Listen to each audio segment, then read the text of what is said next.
Thursday morning at Jefferson High School, Birmingham, Alabama. A gentle breeze drifted across the clear blue sky on a Thursday morning at Jefferson High School in Birmingham, Alabama. The sun, just peeking over the horizon, cast long beams of light across the worn asphalt of the school parking lot. School buses rumbled in and came to a stop, their doors swinging open to release waves of students bursting forth in a flurry of noise and energy. Students poured out in a rush, chattering away, phones in hand, backpacks slung over one shoulder, eyes scanning the crowd for friends. It was a typical morning, chaotic, yet familiar. But amid all the bustle, 13-year-old Trinity Hayes was a quiet contrast. Sitting silently by the flagpole, Trinity blended into the background, a forgotten figure in the crowd. Petite and quiet, she often went unnoticed, until someone decided not to ignore her. Trinity was one of 3 students at Jefferson who used a wheelchair. Born with spina bifida, she'd never known a world without wheels beneath her. But that didn't dim her shine. Her eyes sparkled with intelligence. Her classroom answers were always insightful, and her smile could melt the chill of the coldest winter day. Still, none of that was enough to shield her from people like Camden Brooks. Camden, an 8th-grade football player, was tall, smug, and the son of a family whose name was etched into the school's gymnasium. He didn't need to say anything cruel. His actions spoke volumes. The mocking jokes, the disdainful glances, the times he stood in her path in the hallway imitating the squeak of wheelchair wheels, each one louder than words. That morning, as Trinity tried to reach the school's front ramp, disaster struck. Just steps from the entrance, she was blocked by Camden and his 2 buddies, Hunter and Mike. The 3 stood silently, arms crossed, sneering down at her like she was a broken toy. Hunter leaned down and tapped the rim of Trinity's wheelchair. "So, when are you adding rockets to this thing?" he sneered. Trinity gripped the wheels, trying to maneuver past. Camden stepped forward, feigning chivalry. "Let me clear the way," he said. But instead of stepping aside, he suddenly bent down and lifted the front of her chair. With a single motion, the chair tipped. Trinity tumbled to the side. Her arms flailed in the air, struggling for balance, but it was no use. Her small body hit the cold ground hard. Everything froze. The sound of her fall echoed in a thick, stifling silence. Then came the laughter. Some students covered their mouths, others looked away, pretending not to see, but not a single one stepped forward. Trinity lay there, her backpack askew, books scattered around her. She didn't cry or scream. She just stared up at the sky, lips moving with words only she could hear. And that's when something unexpected happened. From bus 12, Amiia Cross stepped down. Amiia had just stepped off the bus in time to witness the final moment of the scene. The fall, the echoing laughter, and Camden's triumphant grin as he high-fived Mike like he'd just scored a touchdown. Amia's eyes flared with fury, her fists clenched, and before she could even think, her legs carried her straight through the frozen crowd. Amiia wasn't a standout student. She wasn't class president, nor was she an all-around academic star. But she had something rare, a quiet flame, one that burned steadily beneath the surface, and when it flared up, it was impossible to ignore. She knelt beside Trinity, gently helping her up, eyes filled with concern as she glanced at the scrape on Trinity's elbow. "Are you okay?" Trinity gave a small nod, lips pressed tightly together. Amiia looked up, her gaze razor-sharp as it cut through the crowd. "You think that was funny?" Her voice rang out, cold and clear, like thunder cracking across a cloudless sky. Camden turned around, smirking. Not your business. Amiia stood up straight, facing him head-on. She wasn't tall, but her stance compressed the space around them like gravity. Wrong. This is exactly my business. The crowd started to murmur, students gathering like moths drawn to flame. Camden squinted at her, mocking. What, you going to preach at me? Or are you her babysitter now? Amiia didn't answer.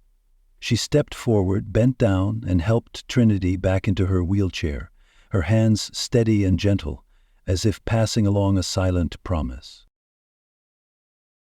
At that moment, the hall monitor finally rushed over, late as usual. What's going on here? He asked, but no one spoke. Not a single word of accusation.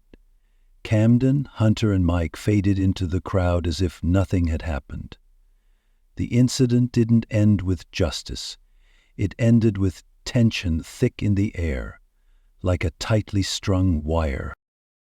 But the story wasn't over. What Camden didn't know was that later that afternoon the school would be hosting a special event called the Unity Challenge, part of a statewide initiative aimed at promoting student inclusion, featuring team games and group activities designed to bring kids closer together. And everyone would be there, students, teachers, even parents. During homeroom, Amiia walked up to Miss Carter's desk and said, I want to participate this afternoon, and I want Camden on my team. Mrs. Carter blinked. Are you sure? Amiia nodded firmly. Absolutely. By noon, the field behind the school had transformed into a vibrant playground. Teachers had set up cones, relay stations, and obstacle courses. Music blasted through the speakers, flags waved in the wind, and the whole campus buzzed with team spirit. Students' names were drawn at random to form teams. But Amiia had planned ahead. She had quietly asked Mr. Ramirez to rearrange the rosters. And so, clad in matching red team shirts, Camden, Hunter, and Mike stood with arms crossed, looking bored, until their team leader stepped forward. Amiia approached, calm as ever. Clipboard in hand, she looked Camden straight in the eye. Today's challenge is about teamwork, she said, enunciating every word. And, to make it more interesting, the final event will be an obstacle course race. The winning team gets to choose one person to join the principal for lunch next week. A small prize, but enough to draw every eye toward her. What would you do? If it were you, how would you act when standing beside someone who had hurt another right in front of you? The losing team will clean the cafeteria for a week, Amiia declared, her voice firm. Camden narrowed his eyes. Game on, he nodded. The challenge was set. 30 minutes later, the obstacle course officially began. Teams had to complete a series of tasks, including relay races, wall climbing, balance challenges, and one surprise twist. The final leg involved pushing a wheelchair. One person would sit holding the relay baton, the other would push. Camden's eyes widened when he saw it. Seriously, he scoffed, half laughing. Amiia gave a sly smile. You'll be the one pushing. Camden blinked. Amiia nodded toward the far end of the field. There stood Trinity, wearing a navy boot t-shirt that hugged her petite frame. Her elbow was neatly bandaged, her expression was calm, unreadable. Slowly she wheeled herself to the starting position. Camden gritted his teeth. She can't participate. Amiia stepped forward, cutting him off. The rules are clear. One sits, one pushes, no exceptions. Let's go. The crowd began to murmur. Teachers leaned in, listening closely. Mr. Ramirez blew his whistle sharply. The race was on. Camden, still half in disbelief, sprinted forward like his pride was on the line. He passed the baton to Amiia, then it was Mike's turn, and finally, the wheelchair leg with Trinity. Camden reached the wheelchair station, panting. Trinity was ready. He gripped the handles and back, muttered through clenched teeth, and began to push. But the field wasn't flat. Cones, uneven grass, and patches of soft and hard dirt made it tricky. When the chair started to tilt, Trinity tilted her head. "Slow down, you're making it wobble," she said, not loudly, but with enough clarity to make Camden adjust. The entire field held its breath. The tension was thick. And then came the final stretch. Amiia and the rest of the team cheered, "You got this, Trinity!" Trinity raised the relay baton high, like a torch, as the two of them crossed the finish line. They had won. A hush fell over the school grounds. Then applause broke out, first from the teachers, then from the students. It wasn't polite clapping. It was heartfelt. Even those who once followed Camden looked at Trinity with newfound respect. Trinity didn't smile. She didn't wave. She just sat there, breathing heavily, gripping the baton as if holding onto a spark. Her eyes looked forward, steady, as if she had never fallen at all. Camden stood behind her, his hands still on the wheelchair handles. He didn't say a word. For the first time all morning, he wasn't smirking. He was silent, subdued. Maybe it was shame. Maybe it was a reckoning. But Amiia wasn't done. "And what about you? If this story sparks something inside you, drop a 1 in the comments to show your support. Because change doesn't come from what we see, it comes from what we do." That afternoon, right in the hallway where everything had started, Amiia took the initiative to meet with Miss Carter and Principal Gaines. She didn't want Camden to be suspended. That would be easy, but it wouldn't leave a lasting impact. What she wanted was a much harder challenge. "What I want is change," Amiia said, standing tall in the principal's office. A lot of people saw what happened yesterday. They saw a girl get pushed down, and no one did anything, no one said anything. That's what really needs to be fixed.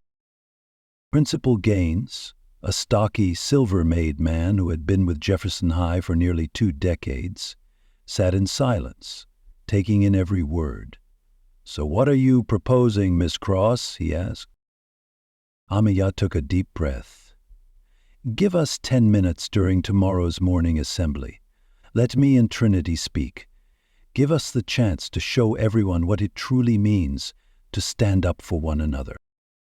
The next morning, the entire school filled the gymnasium for the usual monthly assembly. Character of the month. Everything followed the usual routine. Announcements, student awards, a teacher's speech.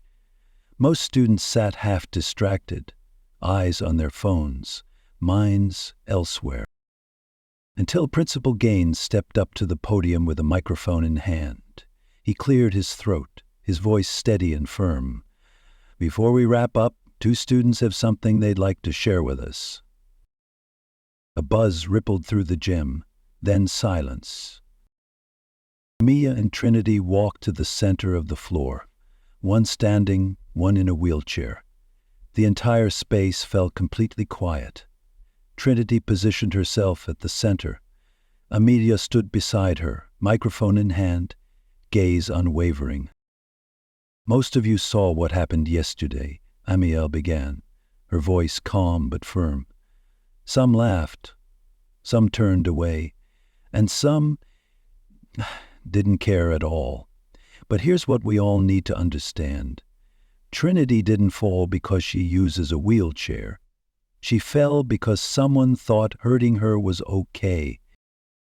The gym was cloaked in a heavy silence. Even the teachers were holding their breath, unsure of where this was going. "We talk a lot about inclusion," Amiia continued. "We hang posters about kindness, but none of that means anything if we don't speak up when it matters." She turned to Trinity and handed her the microphone. Trinity brought it to her lips, her voice soft but strong enough to carry across the gym. "I'm Trinity Hayes," she began. "I've spent my whole life in this chair, and most of the time I don't think much about it. But yesterday, I was reminded that there are still people who see me as a symbol of weakness, as an easy target, something to laugh at." Trinity's voice trembled slightly, but she kept going. "What they don't see is how many miles I've walked in physical therapy. They don't see my mom working 2 jobs just to afford leg braces and wheelchair repairs. They don't see the nights I had to teach myself how to stand after every fall." She paused, her eyes scanning the faces in the bleachers. "All they see is a girl in a chair. But what I want them to see now is a girl who stood up." The silence that followed wasn't awkward. It was heavy, like the air before a thunderstorm. A few students shifted in their seats. 1 or 2 clapped. Softly, hesitantly. But then the applause spread, and spread until the entire gym was on its feet. They weren't clapping out of pity, they were clapping out of respect. The assembly ended and students slowly filed out.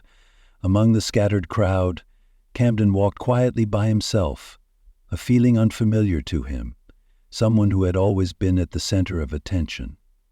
Today, no one turned to look back. And what about you?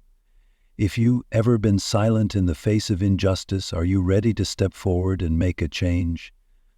Or maybe you've been Trinity, the one who fell, but had the courage to get back up. No one avoided Camden, but this time the looks he received were different. They weren't fearful, nor admiring. They were the kind that saw him clearly, as if the mask had finally dropped, and they were seeing who he really was. Camden turned down the hallway near the library and unexpectedly saw Amiia sitting with Trinity. The 2 girls were giggling over a book, a strangely peaceful scene. For a moment he considered walking away, but then his feet seemed to move on their own, slowly carrying him closer. He scratched his head, fumbling for words. "I didn't mean for it to go that far. It was just a joke. I didn't think you would." Amiia didn't blink. Her response was cold, but fair. "You didn't think. That's the only thing that matters." Camden opened his mouth to say something, but fell silent. He turned to Trinity, his voice softening. "I'm sorry. Really, I acted like a jerk." Trinity looked up, her expression calm and unreadable. "I forgive you," she said, gently but clearly. "But I don't need your apology. I need you to do better." Camden nodded awkwardly. "Yeah, I get that." He turned to leave, but then stopped. "If you ever need help fixing that wheel, I'm pretty good with tools." Trinity shrugged slightly. "We'll see." And then something started to change at Jefferson High. Not a miracle, not overnight, but the hallways felt a little brighter. A few students started holding doors open for Trinity. More kids began sitting with Amiia and Trinity at lunch. Teachers began weaving topics about inclusion and accessibility into their lessons. Principal Gaines started a monthly forum called The Circle, a space where students could speak honestly about what they were going through, their fears, and how the school could be better. At the first meeting, Trinity and Amiia were the opening speakers. Camden was there too. He didn't speak, not yet, but he listened. That spring, Jefferson High School won a statewide award for excellence in inclusion programs. But for Trinity, the real reward came quietly on an April morning. As she wheeled into the cafeteria like any other day, something unexpected was waiting for her. At her favorite table, a handmade sign had been taped to the back of a chair. It read, "Reserved for Trinity and friends." She smiled, not because she needed a seat, but because Finally, she was being seen as a whole person, no longer the girl in the wheelchair. She was Trinity. And she had stood up. That year, summer came early to Birmingham. The air was filled with the scent of freshly cut grass and honeysuckle. The pavement shimmered with heat waves under the sun. The story might have ended there, but hope was just beginning. Trinity's final days of the school year suddenly became busy. Final exams, class field trips, and most notably, preparing for the spring talent show, a long-standing tradition at Jefferson High where students from all grades got a chance to perform. In previous years, the stage had always been lively with dancers, singers, comedians. But this year, something different was quietly brewing backstage. Because Jefferson wasn't just closing a semester, it was closing a chapter. And at the center of that turning page stood two girls, Amiia and Trinity, who didn't ask for permission or make a fuss, but who quietly redefined what strength meant. One afternoon, beneath the magnolia tree near the track field, Amiia made a suggestion. What if we did something together for the show? Trinity hesitated. Performing in front of the whole school? That was something she'd never even imagined. What would we even do? She asked, fiddling with a leaf in her hand. Spoken word poetry, Amiia replied. You're always writing.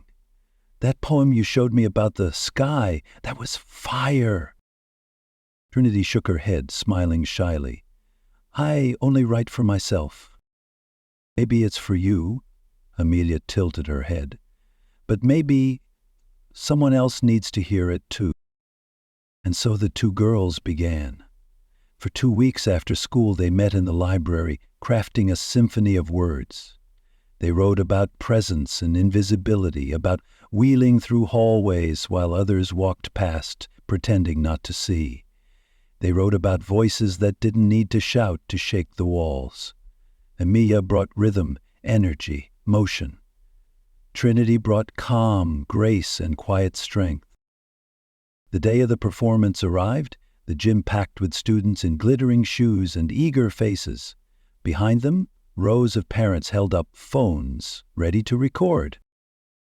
Mr. Hargrove, the drama teacher, adjusted the mic like a true MC when he announced, "Next up, please welcome Amiia Cross and Trinity Hayes with an original spoken word performance." A murmur spread through the crowd. Amiia stepped out first, her eyes scanning the crowd, lips pressed tight with focus. Trinity followed, seated upright in her wheelchair, hands folded neatly in her lap. They stopped at center stage. The spotlight hit them. There was nowhere to hide. No backing down. "Amiia," began, her voice rang out, sharp, fierce, and full of purpose. They say quiet girls can't start revolutions, that silence is weakness, that stillness is fragility. But I've seen storms beneath still lakes. I've heard thunder roll across wheels. Without missing a beat, Trinity picked up, her voice softer but no less sharp. I used to be a shadow, both invisible and unavoidable. I used to be the punchline, the question mark. But now I'm the period that ends your assumptions. Have you ever heard a voice so gentle that it silences an entire room? That's what they created. Each word they delivered hit like waves, rhythmic, pulsing, like a harmony that didn't need melody, only truth. The gym fell silent, not because it had to, but because the silence had been earned. No coughing, no phones vibrating, just the echo of two girls commanding the space, unapologetically, proudly. And then the performance ended. No cheers at first, just a breath, a pause. Then, like thunder breaking open, roaring applause erupted throughout the gym. At the back, Trinity's mother covered her mouth with both hands, eyes brimming with tears, not from pain, but from pride. Even Principal Gaines discreetly wiped the corner of his eye with his sleeve. In the bleachers, Camden sat next to his younger brother, who looked just like him, only in 6th grade. He didn't clap right away, he just sat there, watching Trinity wheel off stage beside Amiia. Both girls were laughing, at ease, free, whole. Camden leaned over, whispering to his brother, "Did you see what they just did?" The boy nodded. "That was awesome." Camden nodded back. "Yeah, it really was." The last week of school flew by like a breeze. Lockers were emptied, final grades posted, yearbooks signed with goofy jokes and promises to keep in touch. On the final day, Camden found Trinity in the library. "I heard you're transferring to Washington next year," he asked, hands in his pockets. Trinity looked up from her book. "Yeah, they have a better support program over there." Camden nodded. "You're going to do great." Trinity didn't say thank you, she just smiled, and that was enough. Amiia would stay at Jefferson for 8th grade. Though they wouldn't see each other every day, the bond between the two girls was now unbreakable. They promised text every Sunday. Keep writing, keep speaking, and never let silence replace the truth. That summer, Trinity and her mom took a special trip to Selma, a journey across the Edmund Pettus Bridge, where the footsteps of the civil rights movement still echoed. On the drive, her mom told stories about her grandfather, who had marched in 1965, and about courage. Courage isn't always loud. Sometimes it's a girl in a wheelchair, choosing to move forward every day, refusing to back down. Meanwhile, back in Birmingham, Principal Gaines invited Amiia to be co-leader of the school's first ever Student Diversity Council. "We need students with vision, with voices, and more importantly, with the power to turn words into action," he said. Amiia agreed. She already had a plan, a new equity program, a peer support system, and a mission to make sure no one ever got left behind, the way Trinity nearly had. By fall, both schools had changed.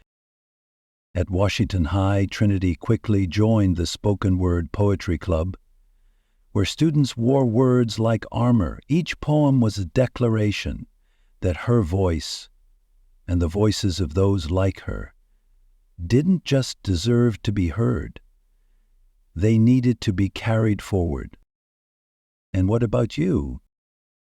Is there something you've been afraid to say, but deep down you know that if you say it, the world might shift? At Washington's first open mic night, Trinity stood up and shared her spoken word poem. Every line she delivered etched into the air, powerful and precise. When she finished, an 11th grade girl with bright green hair burst into tears and wrapped her in a hug. "I needed that," the girl whispered, tears rolling down her cheeks. In that moment, Trinity understood. Her voice wasn't just her own. Back at Jefferson, Amiia didn't stop. She led weekly student meetings in room 204. At first, there were only 5 people, but within a month, that number had grown to 15, and it kept growing. They held dialogue circles, conflict resolution workshops, and turned ideas into real action. Along the upper hallway above the lockers, the school commissioned a new mural, designed by Amiia herself and painted by the Student Art Club. The image showed 2 girls, one standing, one sitting, both facing forward, eyes bright, unyielding. Above them, in bold, unwavering letters, it read, "Respect doesn't ask permission." No plaques, no dedications, just truth placed where no one could ignore it. Years later, when the paint had faded and the old metal lockers had been replaced, the story still lived on. Teachers would point down that hallway and say to new students, Right here, this is where it all began. Courage, change, the decision to rise or to sit strong. And sometimes, when someone asks what really happened that spring afternoon, when a girl in a wheelchair was pushed down and another girl stood up for her, there's always someone who answers. That's when we learned what real strength looks like. Because real strength doesn't always roar. Sometimes it roars. Sometimes it waits. And sometimes, well, when the whole world is watching, it rises together. If you felt the power in this story, don't forget to like the video and subscribe to the channel so you won't miss more heartfelt and inspiring stories like this every week. And make sure to turn on notifications to be the first to watch new videos, because every story could be a spark of hope for someone who needs it.